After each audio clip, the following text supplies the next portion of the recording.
25. The Pitiful. Zarathustra is in the Happy Isles, and until now he spoke mainly about himself. But in the opening chapter of the second part, he mentioned that the enemies of happiness are also going to be there, and it is actually a good thing, because by fighting against them, his spirit becomes stronger, and thus capable of achieving even greater heights. We also saw that he is feeling a new idea growing in him, which will lead to yet another self-surpassing. Before he can deal with this idea, however, he must first strengthen his spirit, so first of all he should spend some time fighting against his enemies. The next few chapters shall be dedicated to fighting the enemies of happiness. My friends, there hath arisen a satire on your friend. Behold, Zarathustra, walketh he not amongst us as if amongst animals? But it is better said in this wise, the discerning one walketh amongst men, as amongst animals. Zarathustra is being denigrated for treating humans as animals.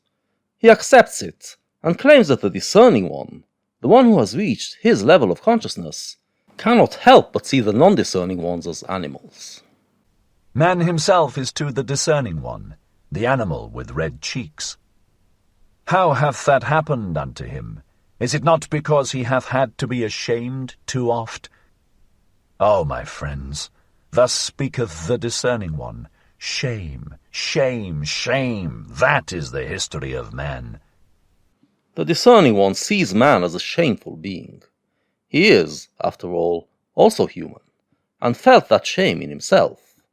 He achieved a proud estate, but humanity still seems shameful to him. And on that account doth the noble one enjoin upon himself not to abash. Bashfulness doth he enjoin on himself in presence of all sufferers. Verily I like them not, the merciful ones, whose bliss is in their pity. Too destitute are they of bashfulness. If I must be pitiful, I dislike to be called so, and if I be so, it is preferably at a distance. Zarathustra continues to develop the ethics of what he regards as the noble one. Even though the people around you are in a pitiful state, you should beware of showing pity towards them. He does acknowledge that pity and compassion are human traits, and that sometimes you have to try to alleviate the suffering of others, but he warns us of turning mercy into a virtue. If you act out of pity, make sure to not be seen as doing so. He condemns those who turn mercy into the highest virtue, and flaunt their merciful deeds. Preferably also do I shroud my head and flee before being recognized, and thus do I bid you do, my friends. May my destiny ever lead unafflicted ones like you across my path, and those with whom I may have hope and repast and honey in common. This passage shows the difference between the second part of the book and the first one. In the first part, we saw Zarathustra preaching to his disciples. Here, he talks to his listeners as if they are his friends, who are discerning like himself. It appears that his demand of them at the end of the first part, to go their own way and blaze their own path, has led at least some of them to become freer in spirit. We will meet no one who is an actual creator of values, as Zarathustra hoped they would become, but it seems they did make some progress, to the point where he can call them friends. They all convened in the Happy Isles, and when he is amongst them, Zarathustra feels like he can talk to others without feeling shame. Verily I have done this and that for the afflicted, but something better did I always seem to do when I had learned to enjoy myself better. Since humanity came into being, man hath enjoyed himself too little. That alone, my brethren, is our original sin. And when we learn better to enjoy ourselves, then do we unlearn best to give pain unto others and to contrive pain. If you want to make the world better, says Zarathustra, your focus should not be on eliminating suffering. This is the mistake of those who act out of pity. What you should be doing is learn how to be happy, and then impart this happiness to others. When you are happy, you also inflict less pain on others, because you have no pain to inflict. Therefore do I wash the hand that hath helped the sufferer, therefore do I wipe also my soul. For in seeing the sufferer suffering, thereof was I ashamed on account of his shame, and in helping him sorely did I wound his pride. Great obligations do not make grateful, but revengeful, and when a small kindness is not forgotten, it becometh a gnawing worm. Be shy in accepting, distinguish by accepting. Thus do I advise those who have naught to bestow. Acts of pity are necessary sometimes, but should be forgotten right after they are performed. They should be forgotten by both the bestower and the bestowed, because it is harmful to both of them. The bestower, by seeing the shameful state of the sufferer, becomes less happy, while the bestowed has their pride wounded, and might develop resentment towards the bestower for making them feel this way. I, however, am a bestower. Willingly do I bestow as friend to friends. Strangers, however, and the poor may pluck for themselves the fruit from my tree. Thus doth it cause less shame. Beggars, however, one should entirely do away with. Verily it annoyeth one to give unto them, and it annoyeth one not to give unto them. And likewise sinners and bad consciences. Believe me, my friends, the sting of conscience teacheth one to sting. In the previous passage, Zarathustra told us about the negative side of bestowing. This, however, seems to contradict what he previously said about the bestowing virtue, which he described as the highest virtue. Here he clarifies the apparent contradiction. It is healthy to bestow on others when it isn't done out of pity but out of wanting to share your riches, and it is healthy to receive riches when it's done not out of deprivation, but out of wanting to grow. He therefore has no problem with bestowing on his friends and being bestowed by them. Those who are poor in spirit, however, he tries to avoid, because it will harm his happiness. They are welcome to seek knowledge and learn from him, and thus they will not be ashamed by it, and hopefully it will make them richer and happier and they will not need help anymore. When it comes to those who come to him begging for charity, or those who are driven by their conscience to help them, he wishes to ban their behavior altogether. It only leads them to become worse over time. The worst things, however, are the petty thoughts. Verily better to have done evilly than to have thought pettily. To be sure, ye say, the delight in petty evils spareth one many a great evil deed. But here one should not wish to be sparing. Like a boil is the evil deed. It itcheth and irritateth and breaketh forth. It speaketh honourably. Behold, I am disease, saith the evil deed. That is its honourableness. But like infection is the petty thought. It creepeth and hideth and wanteth to be nowhere, until the whole body is decayed and withered by the petty infection. To him, however, who is possessed of a devil, I would whisper this word in the ear. Better for thee to rear up thy devil. Even for thee there is still a path to greatness.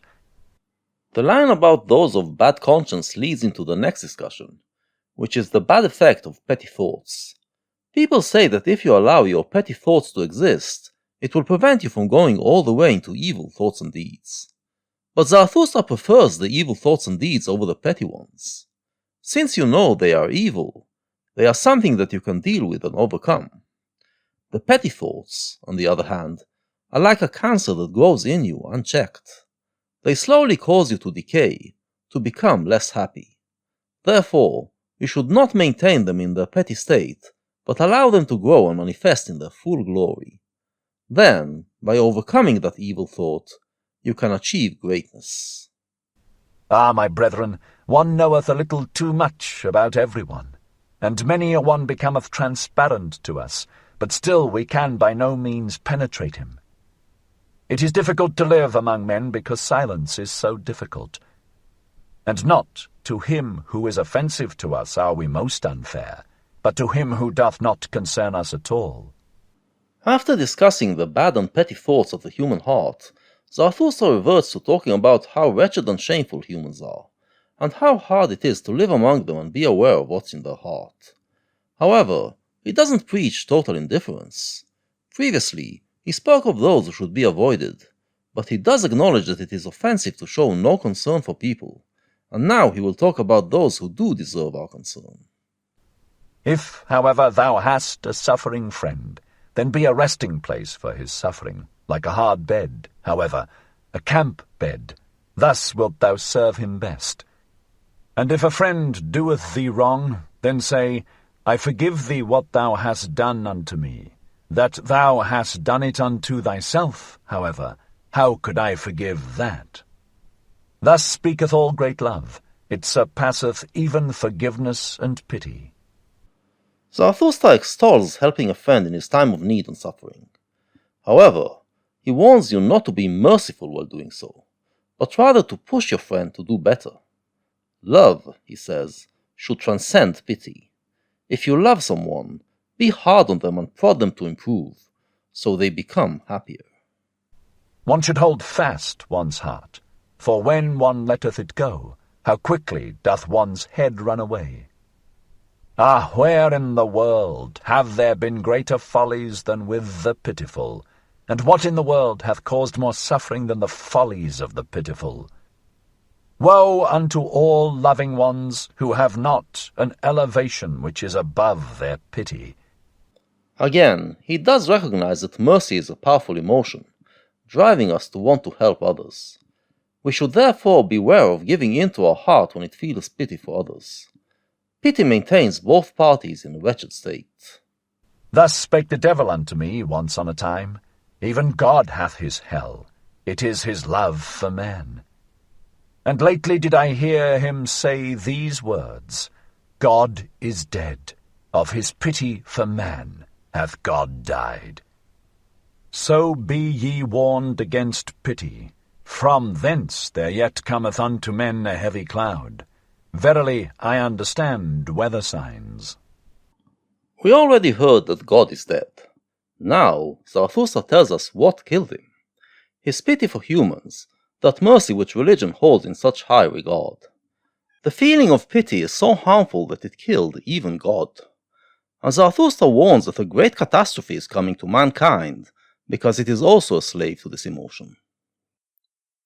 I usually don't insert my personal opinions into this series, but I'll just say I find Nietzsche to be too virulent against feelings like mercy and pity. However, I do agree that you should learn not to care too much, and learn to live with the fact that suffering is part of the human condition. Because if you carry the weight of the world on your shoulder, it will eventually bring you down, and then you end up only adding to the amount of suffering in the world. The God that Zarathustra is talking of here is the Christian God, and the Christians would agree that his pity for humans is what killed him. He died for our sins, they say. However, Zarathustra isn't talking about God the Son, but about God the Father. Carrying the weight of the world on your shoulder is so destructive, he tells us, that even God the Father eventually crumbled. But attend also to this word. All great love is above all its pity, for it seeketh to create what is loved. Myself do I offer unto my love, and my neighbour as myself. Such is the language of all creators. All creators, however, are hard. Thus spake Zarathustra. Instead of pity, you should be driven by love. And the one who truly loves, says Zarathustra, wants to elevate both himself and the one he loves. He wants to reshape both in a more powerful image that he has in his mind. Therefore, he is willing to sacrifice both himself and his neighbor in order to recreate both as more powerful and happy. Even if it means that they both suffer in the process, the creator should be hard, and not held back by pity.